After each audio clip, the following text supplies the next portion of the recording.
সুপ্রিয় দর্শকবৃন্দ, কাঁধ ব্যথা আমরা কিভাবে ডায়াগনোসিস করি? তো ডায়াগনোসিসের অনেকগুলো ধাপ আছে। একজন রোগী কাঁধ ব্যথা নিয়ে আসলো, প্রথম আমরা তার একটা পূর্ণাঙ্গ হিস্ট্রি নিই, অর্থাৎ তার ব্যথাটা সম্পর্কে জানতে চাই যে ব্যথা কখন, কোথায়, কিভাবে, কতদিন হলো। এই ব্যথার ওপর অনেকগুলো প্রশ্ন করে আমরা কিন্তু একটা ক্লু পেয়ে যাই যে ব্যথাটা মেকানিক্যাল না ইনফ্ল্যামেটরি, অথবা রেডিয়েশন কিনা আমরা একটা ধারণা পেয়ে যাই। তারপর আমরা কিছু শারীরিক পরীক্ষা করি, যেমন পালপেশন করি অথবা মুভমেন্ট দেখি, অথবা কিছু স্পেশাল পরীক্ষা যেমন নিয়ার টেস্ট, স্পিড টেস্ট, ড্রপাম টেস্ট।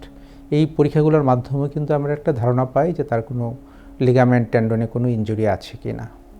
তারপর আমরা কিছু ইনভেস্টিগেশন করি, যেমন সিম্পল একটা এক্সরের মাধ্যমে তার কোনো ফ্র্যাকচার অথবা ক্যালসিফিকেশন অথবা ডিজেনারেটিভ চেঞ্জ অর্থাৎ অস্টিওফাইট আছে কি না আমরা বুঝতে পারি।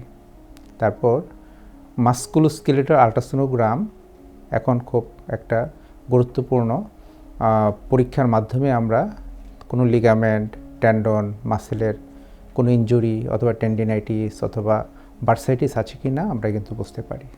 তারপর এমআরআইয়ের মাধ্যমে আমরা অনেক গুরুত্বপূর্ণ কনফার্মেটরি ডায়াগনোসিস করতে পারি।